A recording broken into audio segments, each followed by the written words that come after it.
बिहार में जातिगत जनगणना सियासी रंग ले चुका है। इस मामले पर बिहारी विधानसभा में ही विपक्ष ने नेता तेजस्वी यादव ने सीएम नीतीश कुमार पर निशाना साधा है।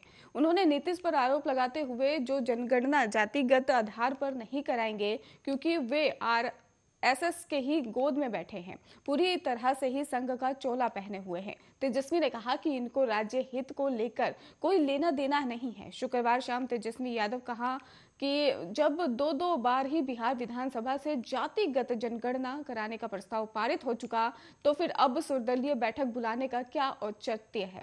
उन्होंने तो ये भी कहा कि अब राज्य सरकार की तरफ से इस संबंध में आदेश देना चाहिए। उन्होंने कहा कि हम अगर सीएम की जगह पर होते तो सर्वदलीय बैठक क्यों बुलाते, हम तो केवल घोषणा करते कि राज्य सरकार अपने बलबूते पर जातिगत जनगणना कराए।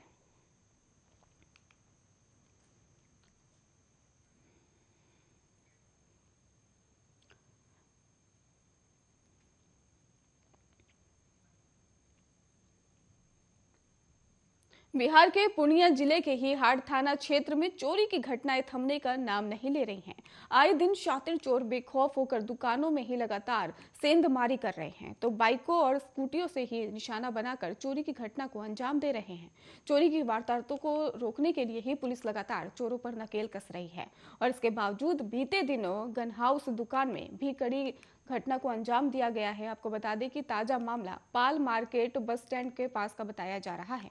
यहां बीते दिनों रात के समय ही आर्यन गन हाउस दुकान में ही वेंटिलेटर तोड़कर चोर ने ही 70,000 नगद और समेत 10 चांदी के सिक्के चुराकर फरार हो गए। घटना के संबंध में पीड़ित दुकानदार नेवालाल लाल ने भी ततला टोली निवासी शत्रुघ्न शर्मा ने बताया है कि रोज की तरह बुधवार को दुकान बंद करके घर चले गए, और गुरुवार को बगल के दुकानदार ने बताया कि आपका दुकान का वेंटिलेटर टूटा हुआ है। पीड़ित ने बताया कि दुकानदार के सूचना के बाद ही आनन फानन में दुकान पर पहुंचा, और जहां दुकान के अंदर सारा सामान इधर उधर बिखरा पड़ा हुआ था, वहीं दुकान का गला भी रखे 70,000 नगद और 10 चांदी का सिक्का वहां से गायब था। उन्होंने बताया कि एक एक चांदी का सिक्का 10 ग्राम का है, जिसको चोरों ने चोरी कर लिया है। और बता दें आपको कि चोरों ने घटना को अंजाम देने के दौरान दुकान में लगे सीसीटीवी कैमरे का भी डीवीआर लेकर चले गए, और वही दुकान के गन और गोली को भी मिलाया गया, लेकिन गन और गोली की चोरी नहीं हुई है। पीड़ित दुकानदार ने इस घटना की सूचना फिलहाल पुलिस को दे दी है, और पुलिस मामले की जांच में जुटी हुई है। आपको बता दें कि इसको लेकर चोरी की घटना लगातार वहां से सामने आ रही थी।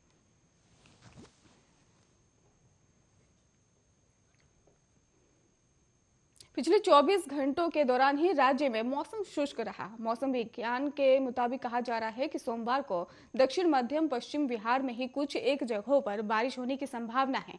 इसके बाद मौसम में ही विशेष बदलाव मंगलवार से देखा जा सकता है, क्योंकि बिहार के कई जिलों में बारिश के साथ ही ओलावृष्टि गिरने के आसार बन रहे हैं, और जिससे एक बार फिर बिहार में शीतलहर की संभावना है। मौसम विभाग केंद्र पटना के मुताबिक सबसे कम न्यूनतम तापमान 10.5 डिग्री सेल्सियस अगवानपुर जिला सहरसा और सर्वाधिक अधिकतम तापमान 27 डिग्री सेल्सियस शेखपुरा में दर्ज हुआ।